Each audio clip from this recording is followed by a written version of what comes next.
Hello दोस्तों, welcome to my YouTube channel the Akshay Sher show.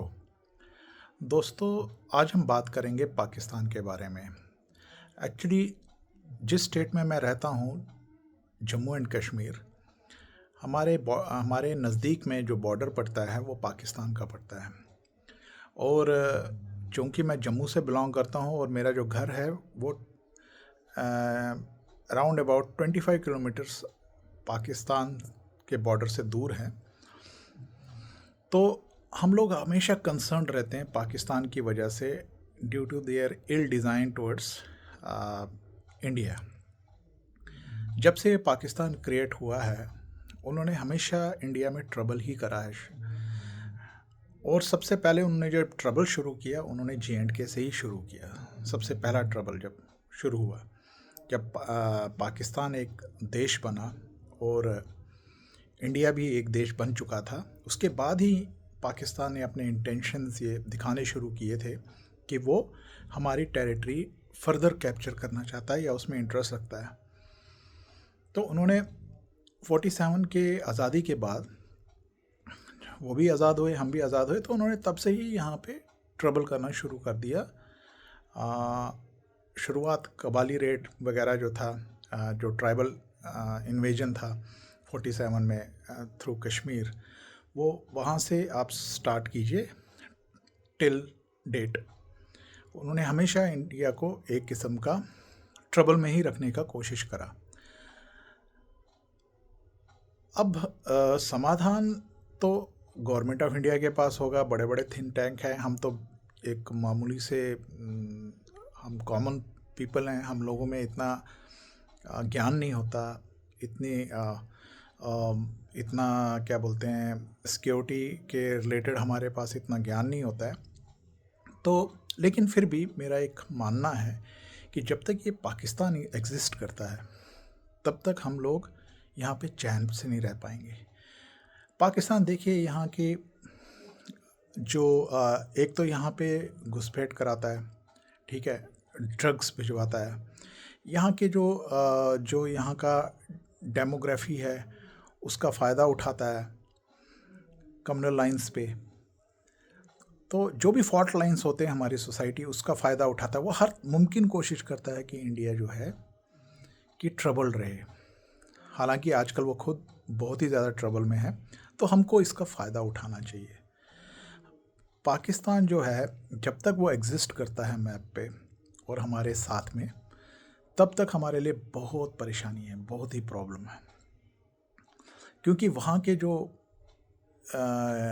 वहाँ के जो डिक्टेटर्स हैं, हाँ मैं डिक्टेटर्स ही मानूंगा, क्योंकि वो तो वहाँ पे डेमोक्रेसी तो है नहीं, वहाँ तो आर्मी रूल करती है। तो जब तक वो वहाँ पे एग्जिस्ट करती है, वो तब तक वो इंडिया या आसपास के बाकी देशों के लिए भी, इंडिया ही क्यों, इंडिया तो चलो उनके लिए हमेशा निशाने पर रहा है, लेकिन अफ़गानिस्तान भी देखिए, ईरान भी देखिए, ठीक है ना। उनका सिर्फ चाइना एक फ्रेंड था, लेकिन वो भी उनसे आजकल रुका हुआ है। तो इंडिया को क्या करना चाहिए, जैसे वो हमारे फॉल्ट लाइन ढूंढते थे, वैसे हमारे इंडिया को भी वही करना चाहिए। और मेरे ख्याल से गवर्नमेंट उस पैटर्न पे सोच भी रही है और कर भी रही है। अब जस्ट मुझे लगता है, कभी कभार फील होता है कि it is just a matter of time जब वो अंदर से इम्प्लोड करेगा, ठीक है, उसके 3-4 टुकड़े हो जाएंगे। और वैसे भी आप देख ही रहे हैं, हर हर रोज़ कोई ना कोई न्यूज़ आती है उनके अफ़गानिस्तान से जुड़े हुए बॉर्डर पे, ईरान के। इंडिया का थोड़ा सा अभी कूल है, लेकिन उनके जम्मू कश्मीर में, उनके जो POK में, वहाँ भी प्रॉब्लम आहिस्ता आहिस्ता शुरू हो रही है। लोग वहाँ भी आवाज़ उठाना शुरू कर रहे हैं। तो हमें उसका फ़ायदा उठाना चाहिए, जैसे उन्होंने हमारा फ़ायदा उठाया, कश्मीर में इंसर्जेंसी करा। पहले उधर कश्मीर में तो कोशिश करते रहे, फिर लेकिन जब उन्होंने रियल सेंस में इंसर्जेंसी शुरू की, जब हथियार भेजा, वो उन्होंने पंजाब से भेजना शुरू किया जब खालिस्तान का इशू हुआ। उसके बाद जब वो डाई डाउन किया, फिर उसके बाद उन्होंने कश्मीर में शुरू किया।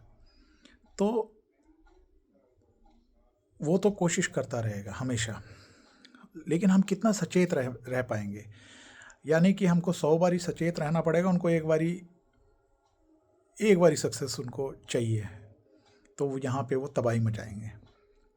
तो क्यों ना उस चीज़ को हम जड़ से ही ख़त्म करें।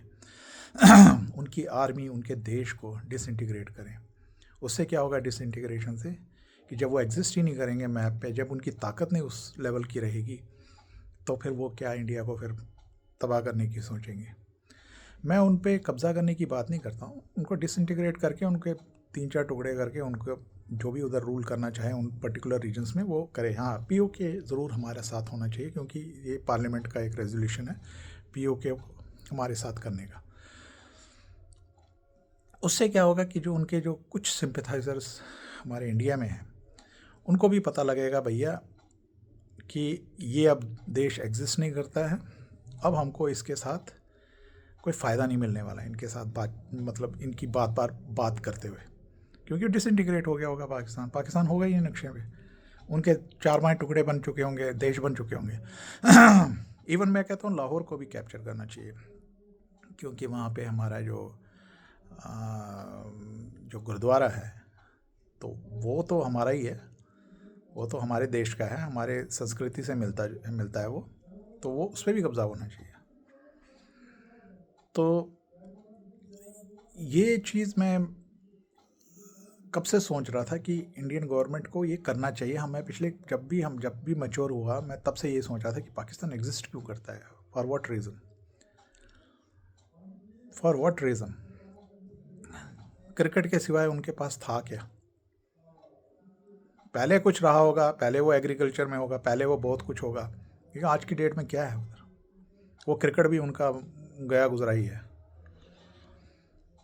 हम कहते हैं भैया नेपाल है, टूरिज़्म है, चाइना है, बहुत बड़ी इकॉनमी है, ठीक है, बांग्लादेश में वो भी आजकल उनके हाल पे ही चल पड़ा है, लेकिन फिर भी उधर कपड़े का था, ठीक है ना, एक्सपोर्ट होता था पूरे वर्ल्ड में कपड़ा वहाँ से। तो ये पाकिस्तान से क्या होता है, वहाँ से तो जिहादी एक्सपोर्ट होते हैं।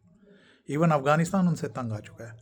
अफ़गानिस्तान चाहता है, वो चाहता क्या है, वो अब बन चुका है, उनसे ज़्यादा स्टेबल बन चुका है। होता है कुछ छुटपुट वहाँ पे वारदात, लेकिन मुझे लगता है पाकिस्तान से कम होता है। तो मैं ये चाहता हूँ कि गवर्नमेंट इस पर कुछ करे, और मुझे लग रहा है ज़रूर होगा। वो हम तो छोटे मोटे लोग हैं, ज़रूर जो बड़े बड़े सिक्योरिटी एक्सपर्ट्स होंगे वो ज़रूर इन्होंने कुछ ना कुछ ऐसा सोच रखा होगा।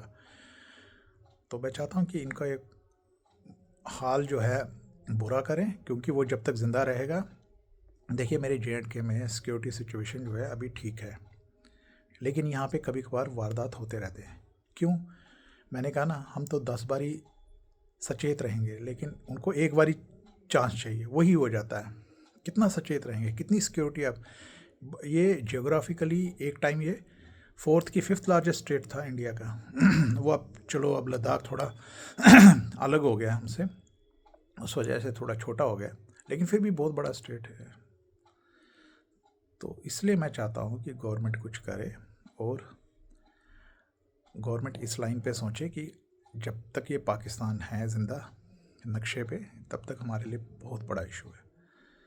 दोस्तों, आज का जो टॉपिक है वो यहीं तक ही, और मुझे आप बताइएगा अपने कमेंट्स में कि आपको या कुछ ऐड करना हो तो आप बताइएगा, और साथ में चैनल को सब्सक्राइब और लाइक ज़रूर कीजिएगा।